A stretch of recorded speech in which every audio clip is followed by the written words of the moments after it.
Hello there.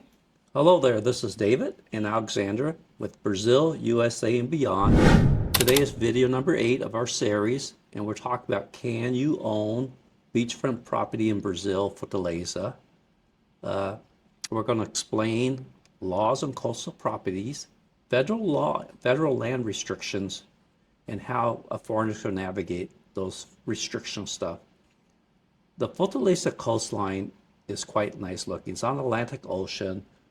Northern Brazil is more warmer than southern Brazil. Northern Brazil, Fortaleza, the temperature is about 75 to 85 degrees by 365 days a year. And as a foreigner, you could buy beachfront property here. But there are some restrictions, and we're going to talk about those restrictions. Foreigners can't own your urban beachfront property in Brazil.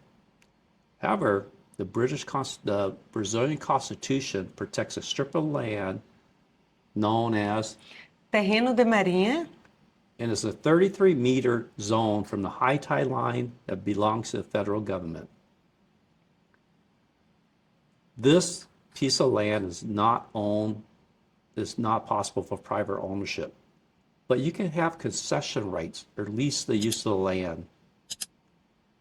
If your building is within the zone, you may own a foro, em Laudêmio de Cal. which is a fee paid to the government when buying or selling land. So They charge you every year. yeah, correct. Yes, every year you have to Yeah, pay. you have a concession right. It's not yours, but you have a right to use it. And we probably pay for this place, correct? Yes, Yeah. no matter if you buy apartment, a house, or land, if you have 33 meters, you have close to the beach, you have to pay foro or laudêmio. Yeah. There are some restrictions for foreigners on owning property within strategic or protected areas, such as military zones, conservation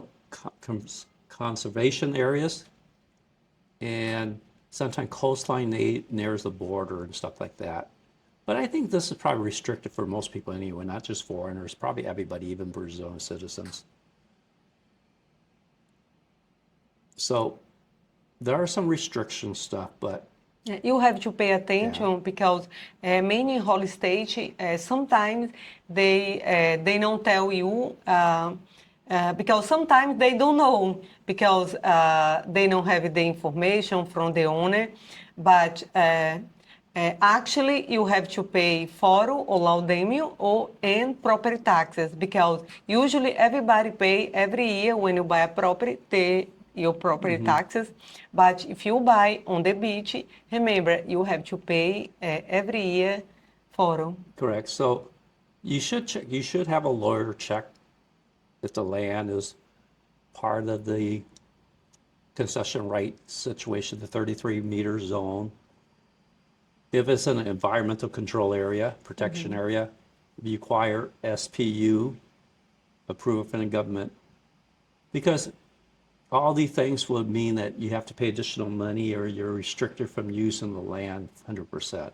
And then actually before you buy, go through the process to buy a property, you have to make sure if they don't owe, they have debt from the SPU, because if you do that after you buy, you're gonna be responsible for this debt.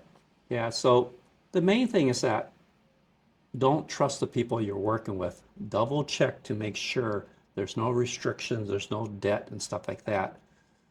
Due diligence will go a long way in Brazil, and you have to do it. It's like living in the US. You have a title company that checks everything for you, but Brazil doesn't have a title company. You could buy stuff here without titles and stuff like that.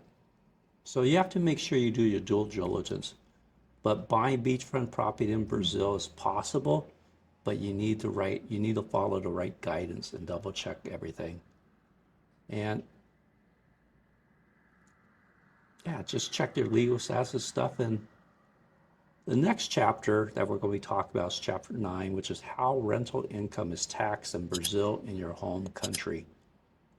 And thanks, and have a great day, and God bless. Thank you. See you next video. Bye bye. Bye-bye.